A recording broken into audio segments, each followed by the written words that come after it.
ना कीजिए।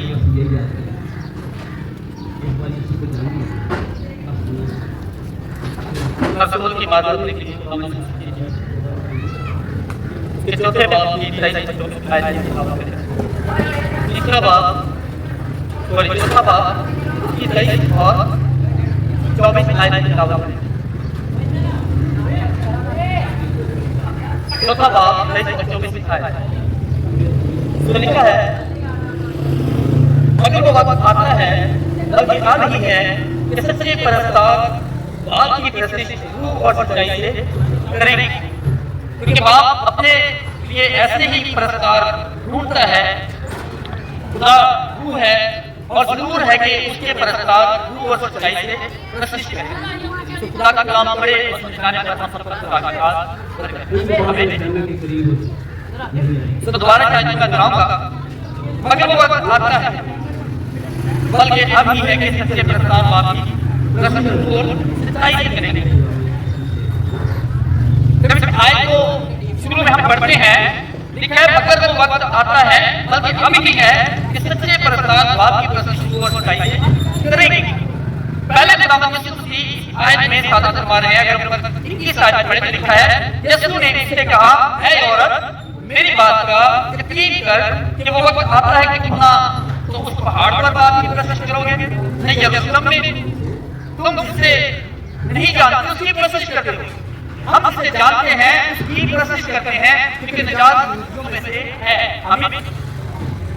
सो इन आयतों को जब हम मुताला करें तो इससे साफ ज़ाहिर होता है कि मेरी बात है कि चलो तुम वक्त आता है कि ना उस पहाड़ पर बाप की प्रस्तुति करोगे और नहीं यरूशलेम।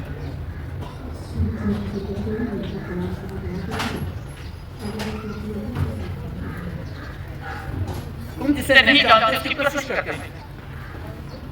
हकीकत क्या है कि बाप के नाम पर बहुत से ऐसे बुत कह लें, दीवारें कह लें, या जैसे पहाड़ की बात है कि तुम उस पहाड़ पर प्रस्तुति ना करोगे और ना यरूशलेम।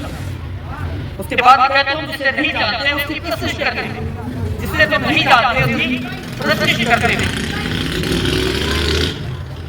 इससे ये ज़ाहिर होता है कि जिसे जानते नहीं उसके बारे में हम कैसे बयान कर सकते हैं।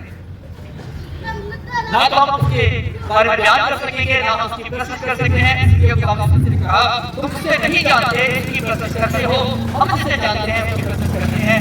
कि निजात से यहूदियों में से निजात, यानी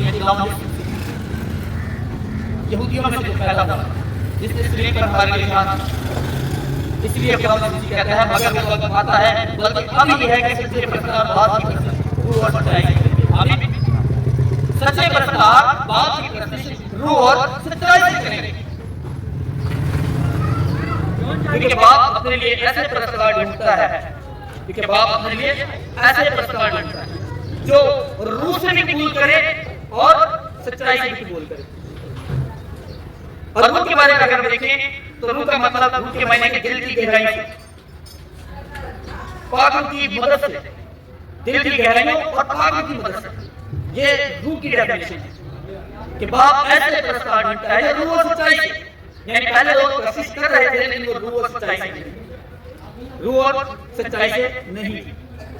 बाप ऐसे परस्तार ढूंढता है रूह और सच्चाई से क्या करें, प्रस्तुति करें। मगर वो वक्त आता है बल्कि अभी है कि सच्चे परस्तार बाप की प्रस्तुति रूह और सच्चाई से करेंगे।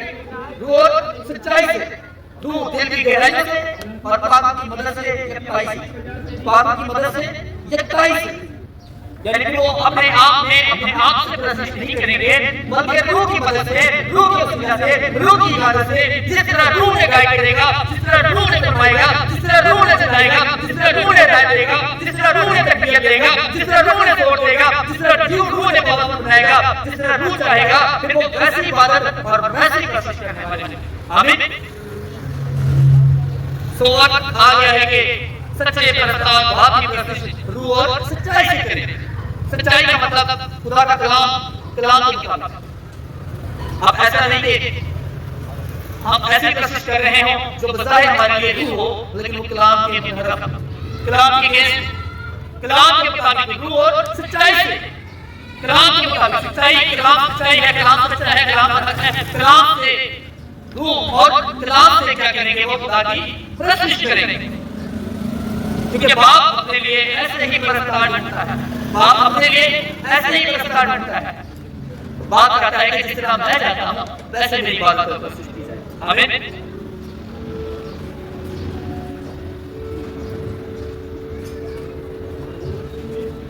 कुरूज 4 बाब उसकी 23 आयत अगर देखें तो वहां पर जिक्र है, मेरे बेटे को जाने दे ताकि मेरी इबादत करे, मेरे बेटे को जाने दे ताकि मेरी क्या करे, इबादत करे। तो खुदा कौम बनी इस्राएल को उनके मिस्र से निकाल कर लाता है और कहता है कि मेरे बेटे को जाने दे ताकि मेरी क्या करे, इबादत करे। और फिर इतना मतलब खुदा ने धमकाया, खुदा ने फरमाया, खुदा ने कहा कि मैं तेरे लोगों को नहीं तो मार डालूंगा अगर तूने मेरे लोगों को इबादत करने के लिए जाने ना दिया, तो मैं तेरे पुरखों को मार डालूंगा। खुदा का ऐसा सख्त फरमान अपनी इबादत के लिए। अगर हम आयत 43 बाब की 30 आयत देखें तो लिखा है कि इंसान को खुदा के जलाल हमदो तारीफ के लिए पैदा किया गया है। इंसान को खुदा के जलाल हमदो तारीफ के लिए पैदा किया गया है। ईसाया ने फरमाया कि था इंसान की तारीफ के जलाल के लिए पैदा हुआ। आमीन। इसलिए खुदा ने कौम बनी इस्राएल को निकालने के लिए फिरौन से कहा कि तू मेरे लोगों को जाने दे, मेरे बेटे को जाने दे ताकि मेरी क्या करे, इबादत करे, नहीं तो मैं तुम्हारे पुरखों को क्या करूंगा, मार डालूंगा। तो कहा जाता है कि हम अपनी इबादत क्या करें और सच्चाई से करने वाले, हम अपनी इबादत को सच्चाई से करें ताकि हम सदा महफूज रहें। आमीन। दूर जाए बाप बच्चा लिखा है, तू मेरी इबादत कर तो मैं तेरी रोटी और पानी पर बरकत दूंगा और बीमारियों से दूर रखूंगा। आमीन। तो खुदा का फरमान है कि जब हम इबादत करते हैं, जब हम इबादत करेंगे, रूह और सच्चाई से इबादत करेंगे, तो हमें बरकत से भी मालामाल करेंगे। और सच्चाई से करेंगे कि बाप अपने लिए ऐसे प्रस्ताव ढूंढता है, बाप अपने लिए ऐसे प्रस्ताव ढूंढता है। खुदा है वो जरूर है कि उसके प्रस्ताव और सच्चाई से पेश करें। जब बाप है, खुदा है, खुदा चाहता है कि तुम उसकी इबादत करो। आमीन। फर्जी नहीं, फर्जी नहीं, फर्जी तजी नहीं, फर्जी तजी नहीं, जो किताब में लिखा है उसी को पढ़ना है।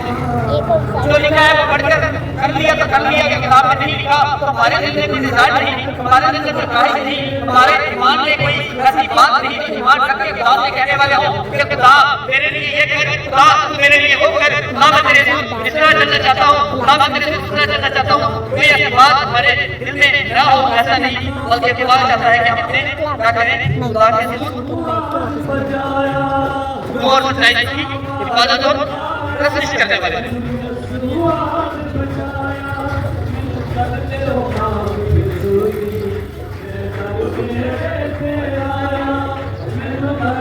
साथ अगर इबादत के मायने देखें, इब्रानी में इबादत को शाखा कहा गया है। क्या कहा गया है? शाखा। इसके मायने है झुकना या सजदे करना, झुकना या सजदे करना। तो खुदा चाहता है कि हम अपने दिल झुके, सजदे करें। झुकने का मतलब आजिज़ होता है। खुदा के दिल आजी ताबेदारी मुकम्मल सुर्खी को ज़ाहिर करता है। आमीन। खुदा की दिल आजी करनी है, खुदा की मुकम्मल ताबेदारी करनी है और मुकम्मल सुर्खी से करनी है, मुकम्मल सुर्खी करनी है। खुदा की मुकम्मल सुर्खी करनी है। तो खुदा चाहता है कि किसी इबादत हम अपनी परस्तिश है, रूह और सच्चाई से करने वाले हो, मुकम्मल ताबेदारी के साथ, आजी के साथ, मुकम्मल सुर्खी के साथ उसकी इबादत करने वाले हैं। झुक कर और उसे सजदे कर, झुक कर और उसे सजदे करके। खुदा का कलाम में लिखा है कि मेरे अलावा किसी गैर माबूद को सजदे ना करना, तो मेरे अलावा किसी गैर माबूद को ना मानना। तो सिर्फ अपने खुदा को क्या कर, सजदा कर और सिर्फ उसी की इबादत कर और उसी के तो झुकना। ये तेरी क्या होगी? मकबूल इबादत। क्या होगी ये? मकबूल इबादत होगी। दुरूद 36 बाब उसके तीसरी और 7वीं आयत को देखेंगे। दुरूद 36 बाब उसकी तीसरी और 7वीं आयत।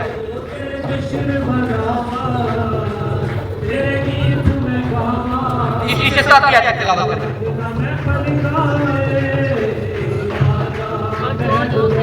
बनी इस्राइल लाए थे कि उनसे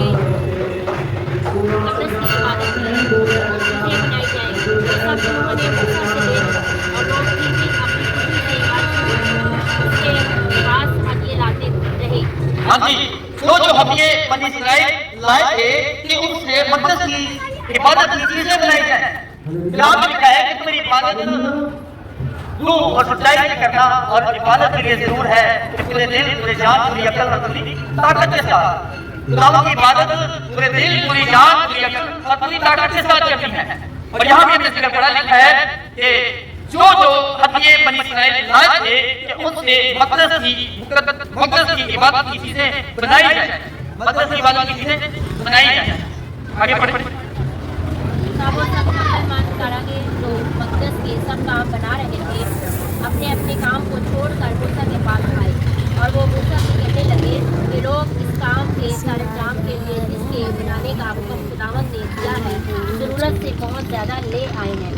तब मूसा ने जो हुक्म दिया उसका ऐलान उन्होंने तमाम नशरगाह में करा दिया कि कोई मर्द या औरत अब से मक़दस के लिए हदिया देने की गर्ज से कुछ और काम ना बनाए।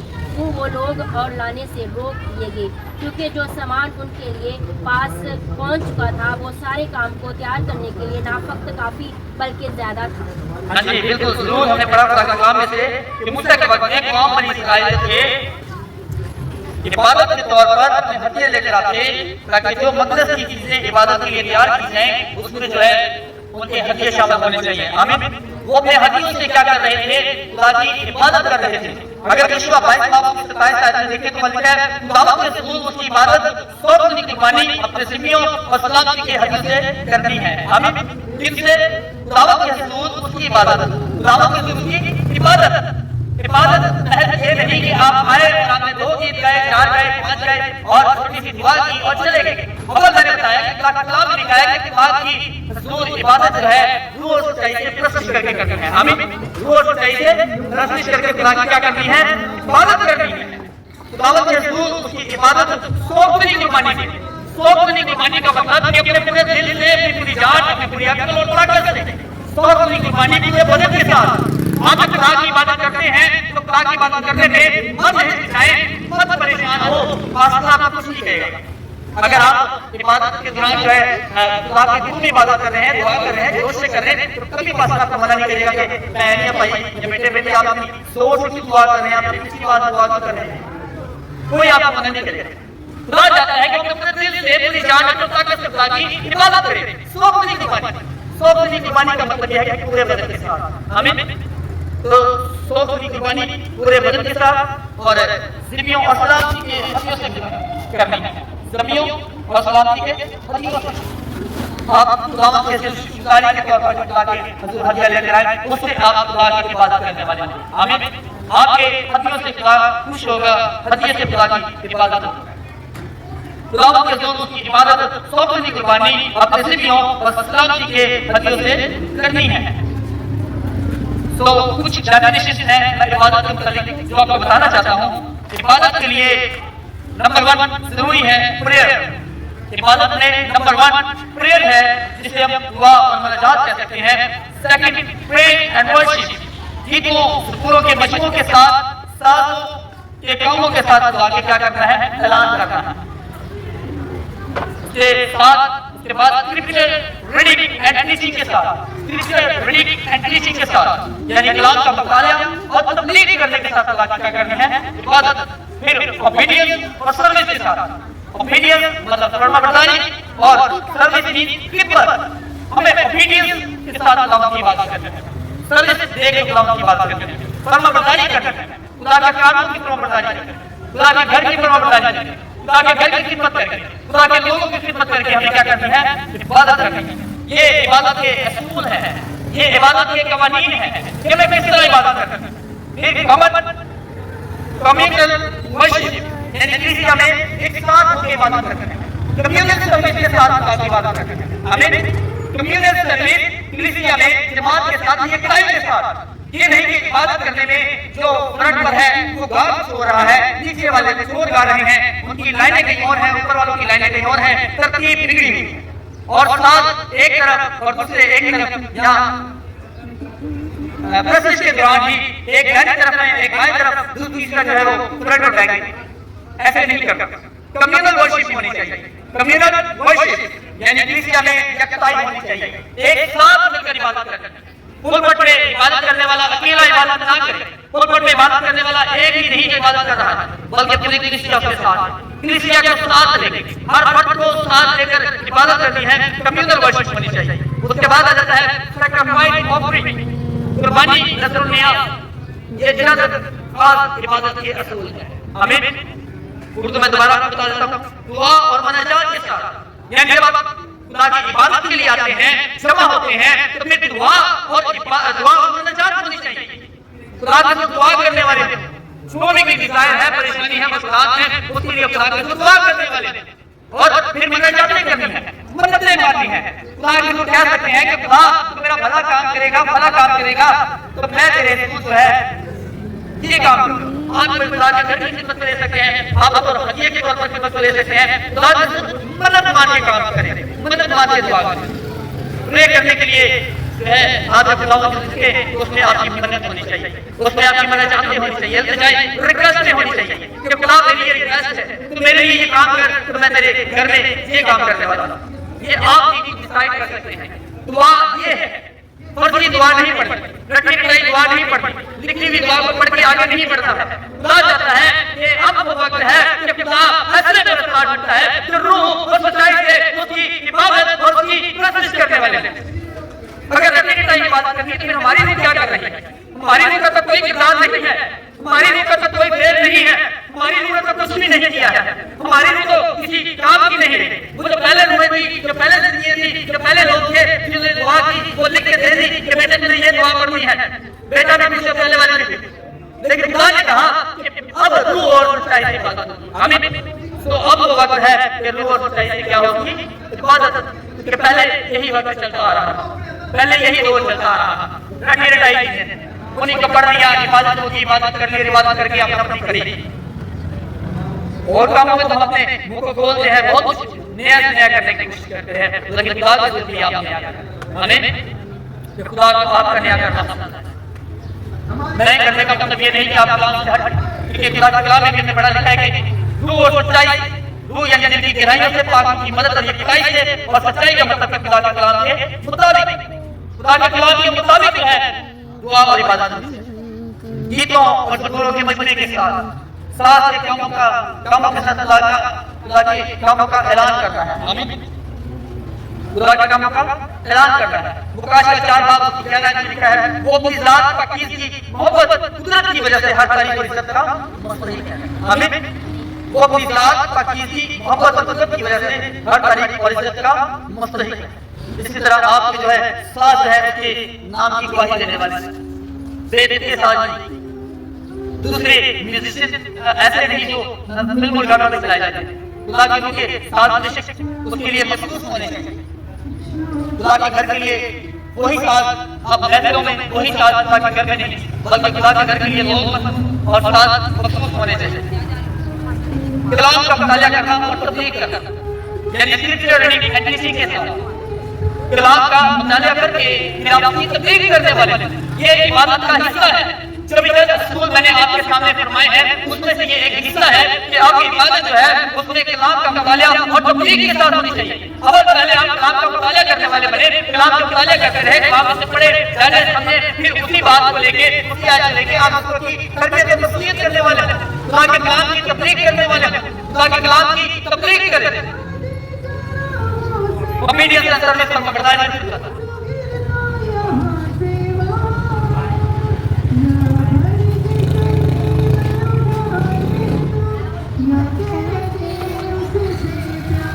खुदावंद की इबादत अगर देखें पैदाइश 4 बाब की 3 शायद 4 आयत में इब्तिदा में कायम और हाबत में खुदावंद की इबादत के लिए जो हदिये थे, हदिये निज़राना से खुदावंद की इबादत। आमीन। हदिये से, अपने हदिये से उन्होंने खुदा को खुश किया, खुदा की इबादत की, खुदा की शुक्रगुजारी की। तो ये इबादत का हिस्सा है, जैसे कि हमने यशवा का कलाम का इबादत बताया कि खुदावंद की इबादत को अपनी कुर्बानी, अपने ज़िम्मियों और सलामती के हदिये से करनी है, सलामती के हदियों से करनी है खुदा की इबादत। आमीन। इसलिए कायम और हाबल ने भी जो है अपने हदियों से खुदा की इबादत, लेकिन जिसने पूरे दिल, पूरे जोश के साथ, पूरे होश के साथ, खुशी के साथ इबादत की, जिसने खुशी के साथ खुदा को नजराना दिया, वो खुदा का मकबूल ठहरा। आमीन। और जिसने दबे दबे पाँव, जिसने हाथों को रोक के अपने आप को घुट के अगर इबादत की, घुट के इसके जय खुदा की करने की कोशिश की, तो खुदा ने दिया।